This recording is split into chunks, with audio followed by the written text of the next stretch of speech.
This episode is brought to you by Bumble.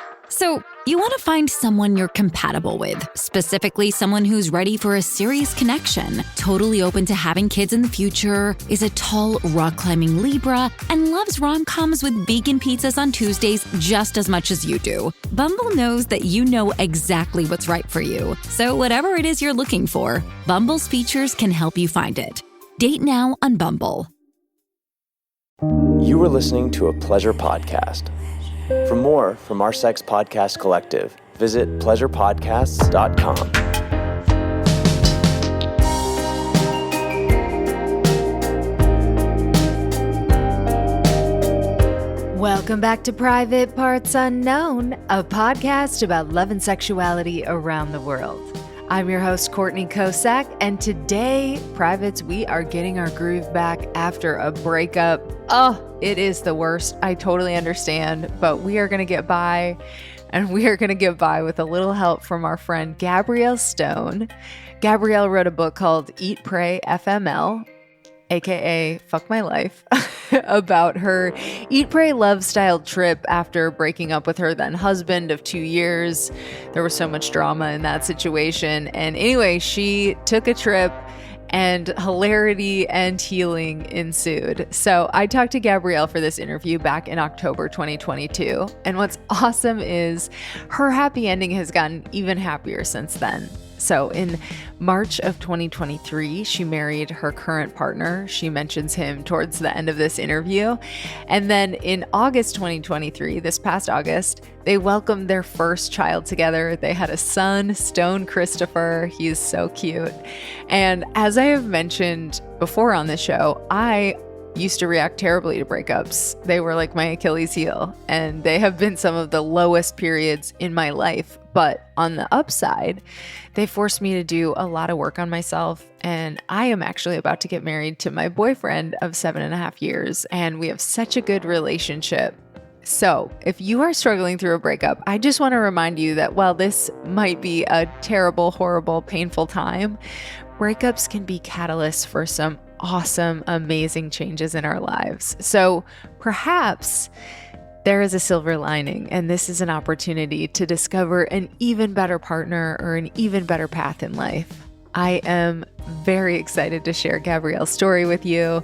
She is so honest. She's full of chutzpah. And I think her story illustrates how a person can approach their post-tragedy reinvention in a big, bold, super inspiring way. So here we go. Hi, my name is Gabrielle Stone. I am the author of the best-selling book, Eat, Pray, FML, and the host of FML Talk. So tell me about the breakup stories that led to Eat, Pray, FML. Oh God, where to begin? So I was married for almost 2 years, and I found out my husband was having an affair with a 19-year-old for 6 months. So that was the first kind of major breakup in my life. I never thought I was going to be divorced at 28, but here we are. And it was really a massive shock to me, my family, his family. It was kind of like the rug got completely pulled out from under me. We were in therapy, like really trying to work on why things had been so awful. I had no idea why at the time. And although it was really horrific to feel so betrayed by someone that you trusted, especially with your body in a physical sense, I did know that it was happening for a reason. I did feel like it was giving me an out, because I would have stayed in that so much longer if I would have not had a reason to be like, okay, bye. And let me be clear, I don't feel that we should need a reason to leave. If you feel unhappy for whatever reason, that's your reason. I think because I had just had this massive wedding and, you know, all my friends and family were there and we hadn't been married for that long, like the thought of getting divorced sounded insane to me. Mm-hmm. And I had made this commitment, you know, like you go to therapy, work through it. So it really was a lot of me feeling the potential guilt and shame of what that decision might bring. But once I found out about the cheating, it kind of like crossed all of that off, because then I knew people were going to support me leaving.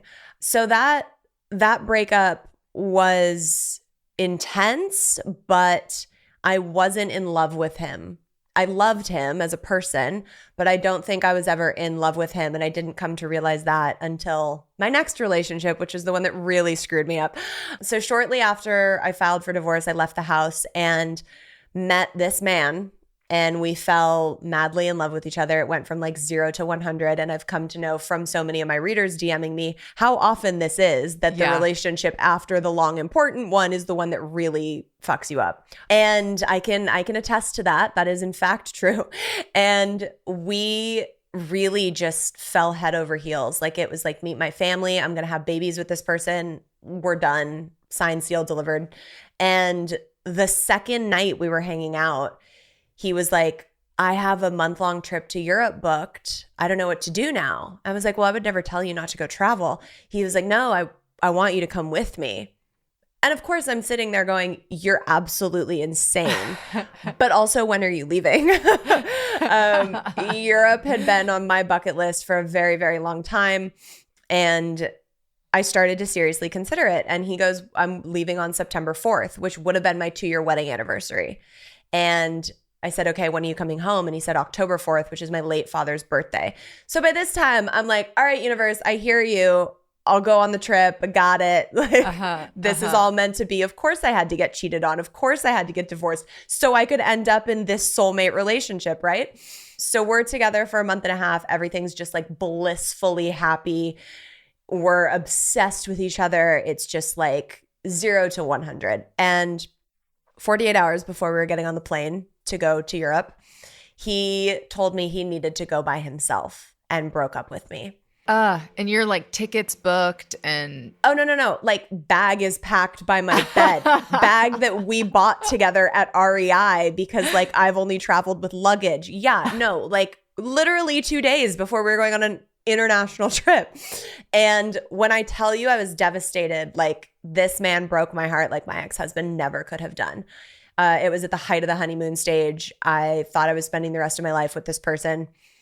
I had met his family. They had all been like, we've never seen him like this. You're changing his life. This is so incredible. Like all of his friends were like, oh my God. Like it was insane that we went from that high of a high to such a low. And I was so absolutely blindsided. Do you think there was a red flag in that looking back, or just like that dynamic didn't work? No, totally. And it took me a while to say, yes, I can see the red flags looking back, because close after it, and even through writing the book, I'm like, no, there weren't any red flags. And then I was scrolling on TikTok one day, as we learn all of our content from now, and saw a video on love bombing and was like, I've never heard of this term. What is this? And come to find out, love bombing is being showered with attention early on. Like you're immediately the girlfriend. Like, I want to text you all the time. I'm immediately obsessed with you. Very quick, 0 to 100. And I'm like, holy shit, this is what fucking happened to me.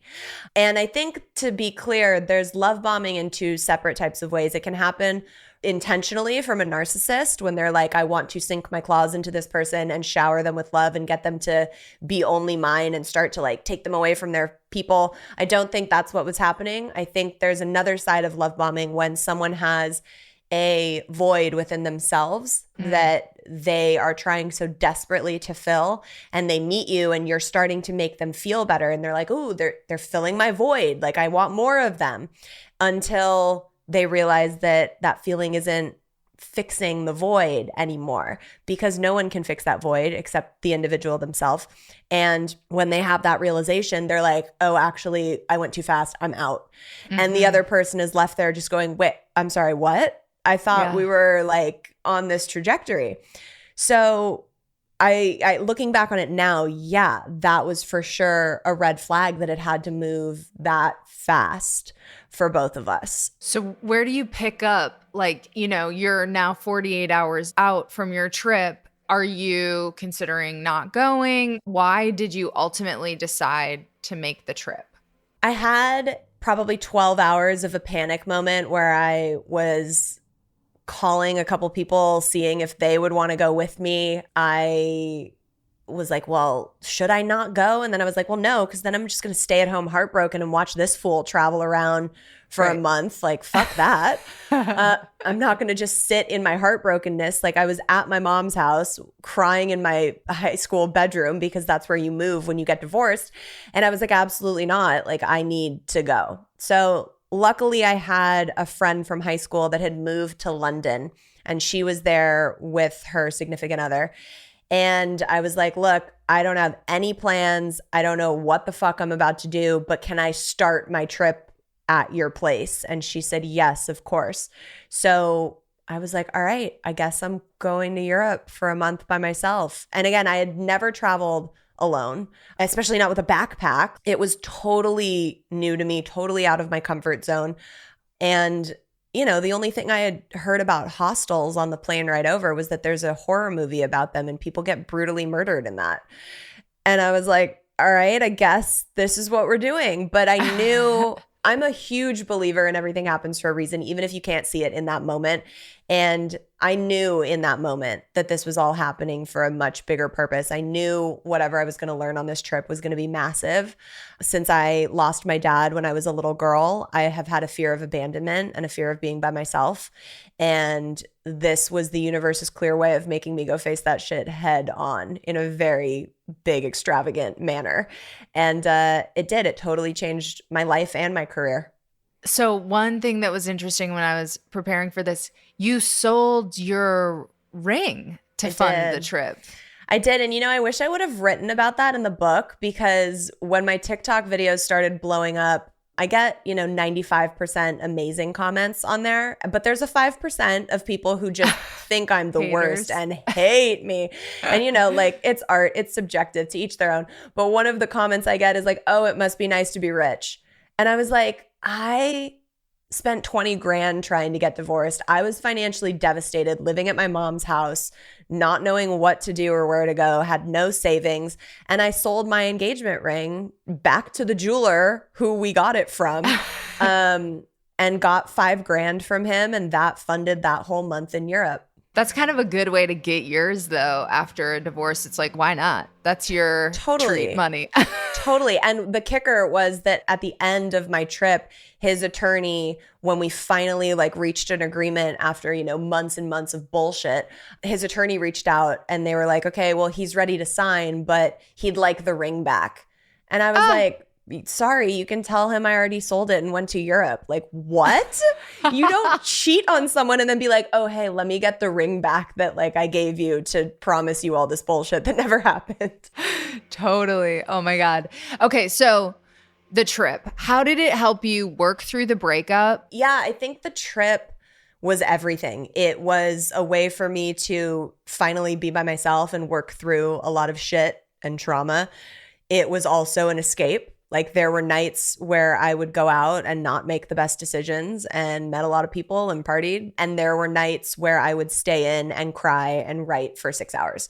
So it was everything. And I don't think there's ever a way that is right or wrong to work through heartbreak. It's dependent on the situation. It's dependent on the person. Sometimes you need to make mistakes to wake your ass up and be like, oh, this is destructive behavior and this is not going to help me heal.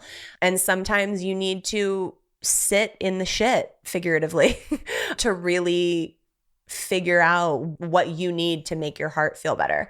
I also was dealing with still being in communication with the guy, Javier, who broke up with me before the trip, still being in communication with his friends and family.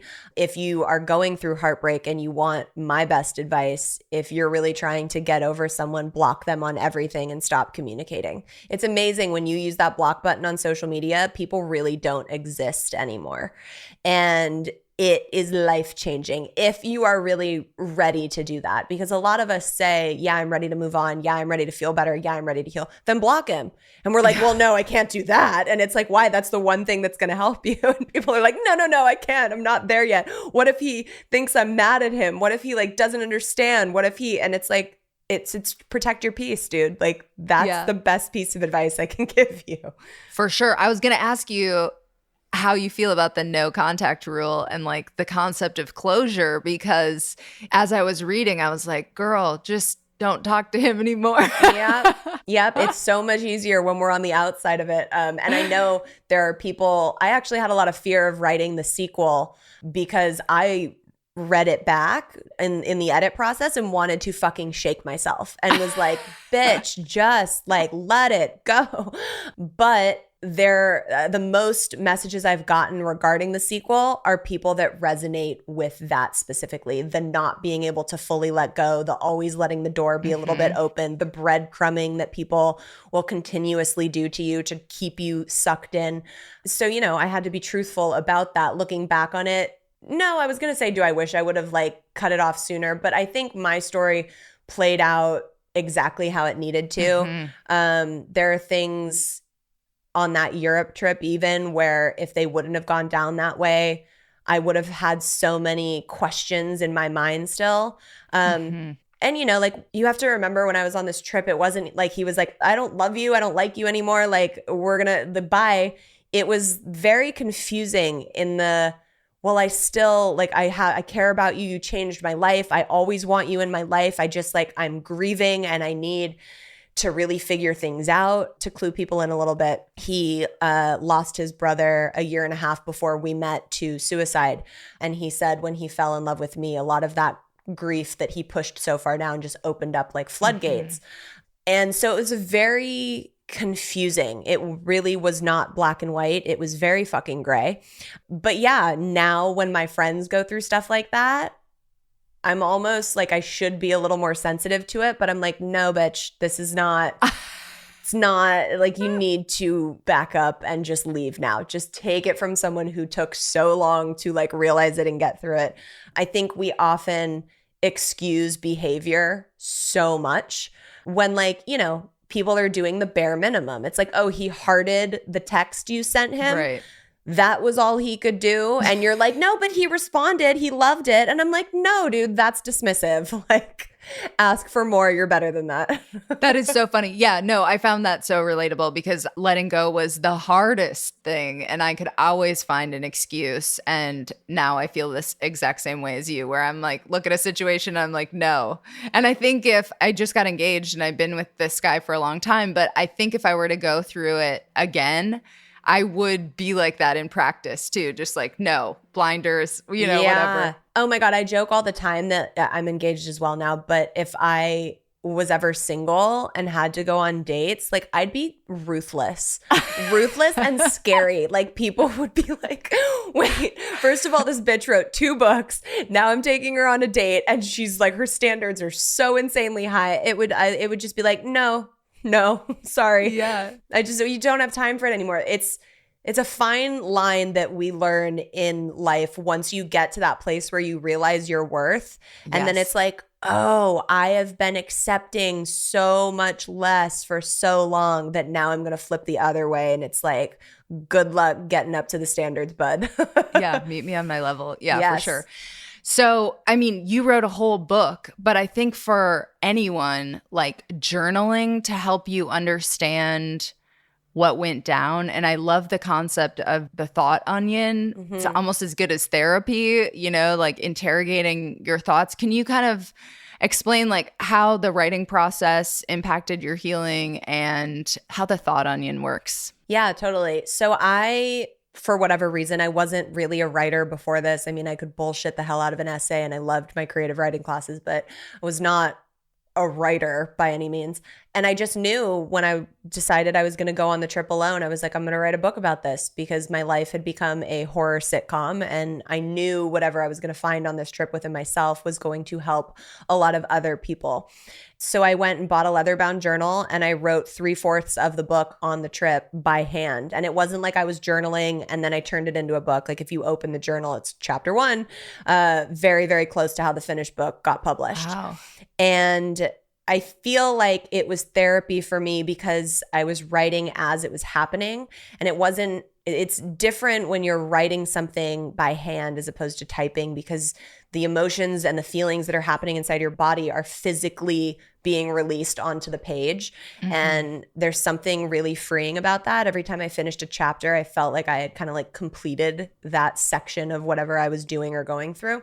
And the thought onion came really towards the beginning of the trip on my first day walking around in London, where I had this like glorious magical day, and then something happened and it like flipped my whole mood around. And I was walking home being like, all right, Gabrielle, do you want to like cry and be a little bitch about it, or do you want to figure out what the fuck's going on? So I'm like rolling my eyes. Okay, no, I want to figure it out. So I call it the thought onion because you peel back layers like an onion. And the first layer is the superficial thought. And that is really like your knee-jerk reaction to something when it happens. Like your initial like, oh my God, I can't even like get the words to come back in because they've already shot out of my mouth. And it's usually superficial. When you look what's underneath that, that's called the authentic thought. And that's usually like the emotion or the fear place that's in your body that's causing that superficial thought. And underneath that is the subconscious thought. And that's really where like the meat and potatoes are, where you can get to some really good shit. And that's usually like a long stemming trauma or a subconscious belief, something that's been with you for a really long time. And when you can figure out what that layer is, you can then adjust or heal it so you can in turn have different thoughts and reactions in the future. I love that. Hey, privates with penises, I am talking to you. Okay, if you get in your head when it comes to having sex, or maybe your penis doesn't act the way you want it to, then I have a solution for you. A penis pump, specifically from Bathmate. Now listen, hear me out. Penis pumps might sound funny, but they are actually an incredible tool to help you attain harder erections when you want them, and more intense orgasms. And they can even help you last longer.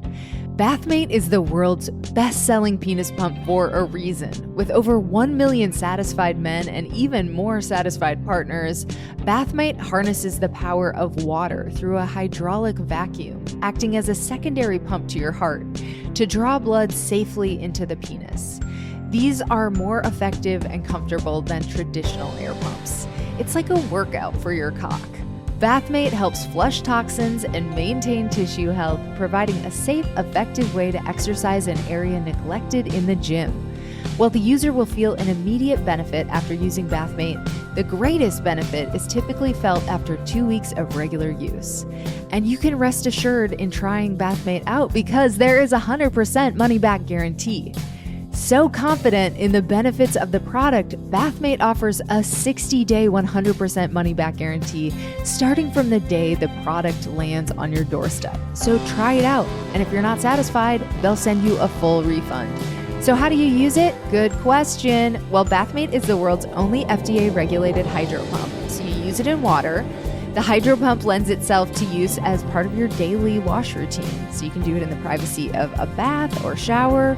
You simply fill the Bathmate with warm water, you slide your penis in, and compress the gator against the pelvis, or if you have the Hydro Extreme, you can use the handball attachment that comes with that.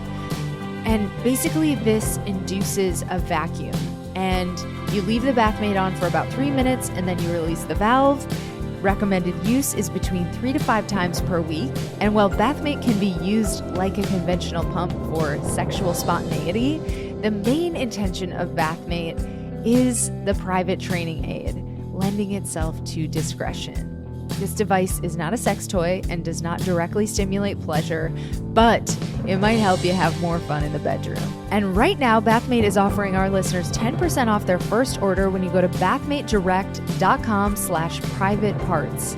That is Bathmate, BATHMATE direct.com/privateparts to get 10% off your first order. Again, bathmatedirect.com/privateparts. There is a link in our episode description to make it super handy, and have fun pumping those penises, privates. Families have a lot going on. Let Ollie help manage the mental load with new cognitive help supplements for everyone 4 and up, like delicious Lolly Focus Pops or Lolly Mellow Pops for kids. And for parents, try 3 new Brainy Chews to help you focus, chill out, or get energized. Find these cognitive health buddies for the whole fam at ollie.com. That's OLLY.com. These statements have not been evaluated by the Food and Drug Administration. This product is not intended to diagnose, treat, cure, or prevent any disease. So one thing that happened on your trip and is relevant to all people going through a breakup is like, when do you sleep with someone else? What are your thoughts about moving on in that way? Spoiler alert, I sleep with people on my trip. I remember the first time I gave the like vomit draft to my mom. She was like, are you sure you don't want to change your name or like take out one of the people you slept with? And I was like, Mom, if I'm going to do it, I gotta be honest about where I was at with everything. And I think that for me, and I write about a lot of this in the book and even into the second book, because it was so deep within me, I discovered that I had been using sex as a way to get people close to me to therefore not feel abandoned, which is so fucked up if you think about it. There were so many ways where I was like not respecting myself, respecting my body, not cherishing what a special thing that should be with someone. Not that you can't just go out and have a one night stand. I mean, hello, look who's talking. Totally fine. Like if you're doing it from an empowered place, then that's great. I was not. I was doing it from needing to feel like I was with someone, to feel like I wasn't alone. And that was really toxic. But I didn't have all of these discoveries just like sitting in my room journaling. I had them from sleeping with people and being like, okay, Gabrielle, what the fuck? We need to thought onion this. What's going on? So I think that it was a really big deal for me to sleep with Javier in the first place because I had been with my ex-husband for 6 years, and that's a pretty decent amount of time to not have dealt with another penis. You're like, can I do this with right? someone You're else? like, does it work the same? And so that, you know, in itself, apart from the fact that we were like in love at the time, there were a lot of things that made that experience with him special. So then to kind of be like, okay, are you going to cross that line with someone else? I felt a lot of guilt when it happened on the trip. And that was surprising. Like I felt like I was cheating on someone, even though I had been broken up with and sent on this fucking adventure all by myself. So there were a lot of different emotions that came up that I worked through, and I discovered a lot of things for me too, which I always try and like share with people on my podcast when we talk about sex, is it doesn't always have to lead to that. So like you can go and make out with a guy and then be like, cool, this is as far, we're at the yellow light here. And that's fine. And I think whether it was from society or watching too much porn or how we're exposed to sex in the media, I always felt pressured like, fuck, well, we ended up making out and rubbing on each other. So like clearly we have to have sex. Like that is such a fucked up notion that I think so many of us feel. So it's important to remember that like you can go out and make out and flirt and have fun, and it doesn't have to cross that line. So coming home, were there new difficulties? Well, I know you wrote a whole other book about it, but what happened when you got home? Yeah, so I released Eat, Pray, FML and had no idea. That's a lie. I knew that it was going to impact a lot of people. I knew that this was like my new purpose of what I was supposed to be doing, but I didn't know that people were going to berate me, and I say that lovingly, about what the fuck happened after Europe. So I didn't realize I was going to be writing a sequel, but the sequel, which is called The Ridiculous Misadventures of a Single Girl, spans over 2 years of my life. So it's a lot more time that I'm writing about. And when I came home from my Europe trip, it was like I got off the carousel and everything just stopped.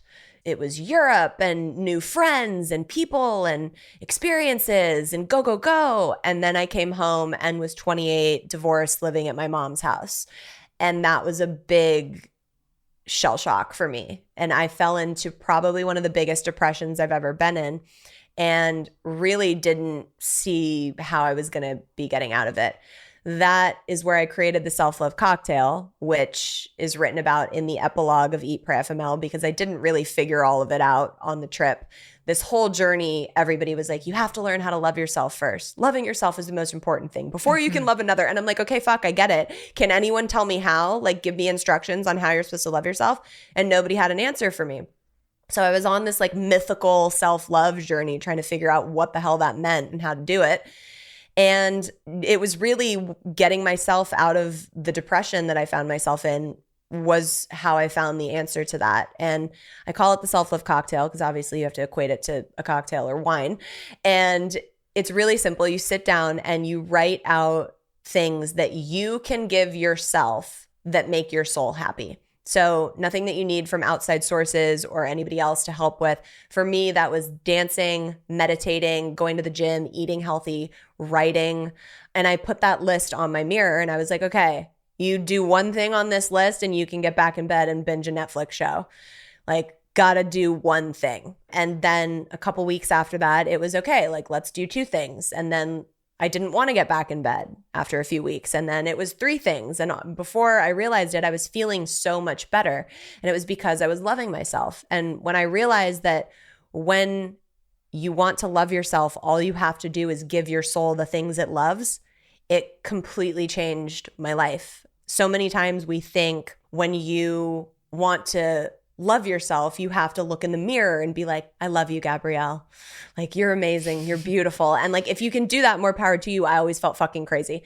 And it's like when you want to show love to a significant other, or you want to show love to your mother or a brother, sister, or any relationship that you're in, you do things that make them experience love. So when you're wanting to show yourself love, why would you not do that for yourself?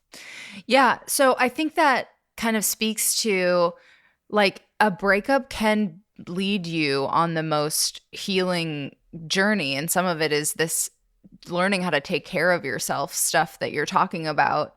Do you have any other tips for kind of people who maybe need to realign how they're thinking about the breakup in terms of devastation versus opportunity? Yeah. So the new Taylor Swift album, which I'm sure everybody's listening to right now, I think the song's called Labyrinth. And one of the lyrics is, it only hurts this much right now. And I think that's so imperative to remember when you're going through any type of grief, because that's what a breakup is. You're grieving a person who is still alive. And a lot of times that's really a lot harder to wrap your head around. And I feel like I can say that because I've lost enough people in my life in both ways. And if you can remember, as dark as it seems now, even if you can't see that light at the end of the tunnel, like, I promise you it's there, even if it's pitch fucking black.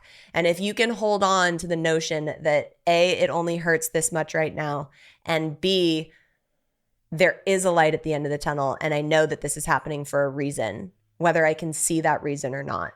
And just keep going, whatever that means for you, whether that's like doing one thing a day for yourself or just existing. It will get better if you keep taking that step by step forward and knowing once you get to that other side, it is freaking magical. So keep going. I love that.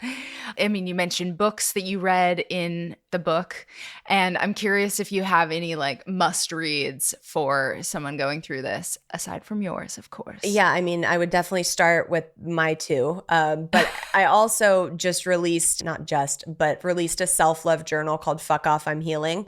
And it's really a step-by-step guide where I kind of walk you through all these different healing aspects and past traumas and getting over things and working through things, not just only heartbreak related, although there is some of that. And there's prompts and questions that help you kind of unpack some of that. It's like therapy in a journal. So I would also recommend that. But, I really did get a lot from The Alchemist that I read on my trip. And there was, I'm not going to be able to pull up the name right now. Donald Miller, Scary Close. That was a really great read for me to really understand some things that might be happening in relationships or why people act the way they do. So he tells stories about his own life that you get lessons from, which is kind of how Eat, Pray, FML is written. It doesn't feel like you're reading a self-help book. A lot of those types of reads sit really well with me. I also loved Michael Singer's, I just read Untethered Soul. It was great. It was more difficult because it was very like teaching. But his other one, The Surrender Experiment, was really a great read for anyone that's on any kind of journey, not just like heartbreak necessarily. Oh, thank you. I love that. And just one more thing that I think is kind of relevant is that, I mean, your relationship with your husband was much longer than your relationship with Javier, and yet was so much more devastating to you. I feel like that's like a common misconception about breakups. Totally. And when my current partner and I were on our crazy journey to being in the healthy, happy relationship that we are now, there were times where we would fight and he would like be like, I don't understand it. You were only together for a month and a half. And I think so many times people discredit the intensity of a feeling because of the amount of time. You can be around someone for a week and feel like you know them better than people you've known your entire life. It's just dependent on the level of intimacy. And I mean that not in a sexual way that you experience with someone.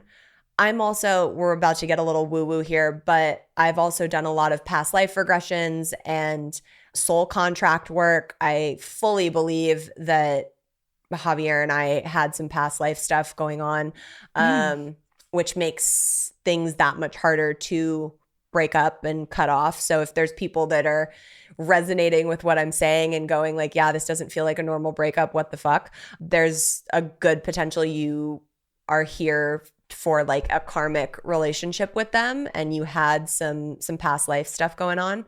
And I have found a lot of peace in coming to those realizations and working through those on a healing level. That's really cool. Okay, so finally, like you said, you're engaged, you got into this happy, healthy relationship.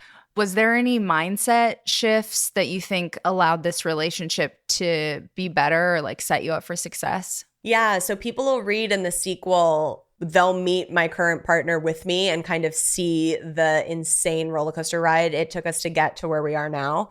But the biggest thing that I realized was that my definition of love had become toxic. So I went from my ex-husband, who I clearly didn't have the correct relationship with. There was a lot of narcissistic qualities and control things going on there, to a love bombing relationship that's like extreme highs and extreme lows, which is also very toxic. So my definition of how I defined love was not correct. So when I walked into this situation of safe, healthy love, I was like, oh, this can't be right. Something's missing. This isn't it. So it really took me doing a lot of work on myself to come to those realizations, to realize that there doesn't need to be the drama and the toxicity and the highs and lows that I had associated with in my relationships. Thank you so much. Is there anything else you'd like to tell listeners? No, I mean, I hope that, people who are going through breakups and heartbreaks give themselves some grace. I think so often our society as a whole leans towards the get the fuck over it. Mm-hmm. It's not that bad. Whether it's the ending of a marriage or the ending of something that lasted a month, you don't ever have to justify the way that you're feeling about it. That doesn't mean to stay in the victim mentality. Heal, go through it, deal with your shit, but know that you need it to propel you forward and not be something that happened to you. That's really important. Oh my gosh, yes, that is the perfect advice to end on. Thank you so much to Gabrielle. I had a fabulous conversation with her, and I want to have her back to talk about motherhood, especially since I am maybe kind of sort of considering it. So hopefully we'll be hearing from her again soon. And thank you for tuning into this episode of Private Parts Unknown. Stay tuned right here because I've got another sexy episode coming your way next week. For the latest episodes, look down and make sure you're following us on your favorite podcast player now. On most platforms, it's like a follow or a subscribe button. On Spotify, you can also hit the bell button. And to stay in touch between episodes, follow me at Courtney Kosak. That is Kocack on Instagram and Twitter. And follow the show at Private Parts Unknown on Instagram and at Private Parts Un on Twitter.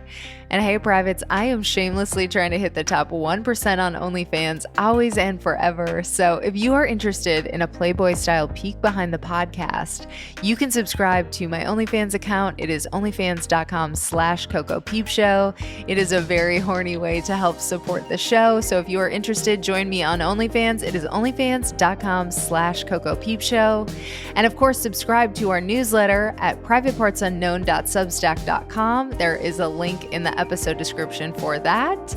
And subscribe to the Private Parts Unknown YouTube channel for the video version of a bunch of episodes. It's youtube.com/privatepartsunknown.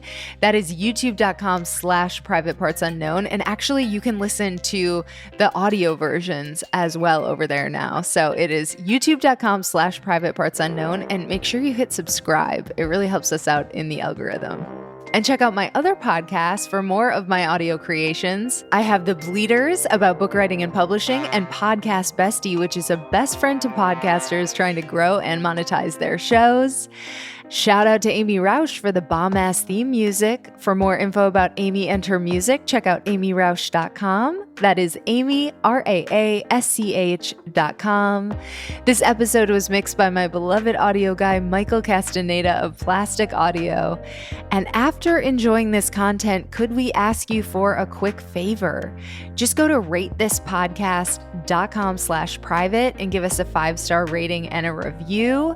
We are trying to hit some rating and review goals, privates, and you can help us get there. So on Apple Podcasts, we are trying to get up to 290 ratings. We are currently at 285. So if 5 of you who are listening on Apple Podcasts could just step up and rate and review the show, give us a 5-star rating, and tell us your sweet nothings, what you love, maybe your favorite guest. Anything you want to say in the review is A-okay with me. Maybe you say you like me, you like my voice, whatever, it's cool.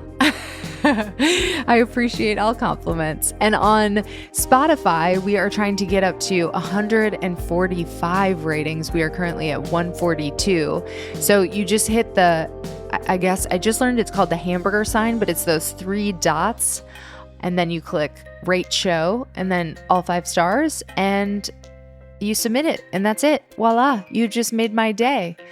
And you can actually rate and review us no matter where you are listening from by going to ratethispodcast.com/private and leaving a 5-star rating and review.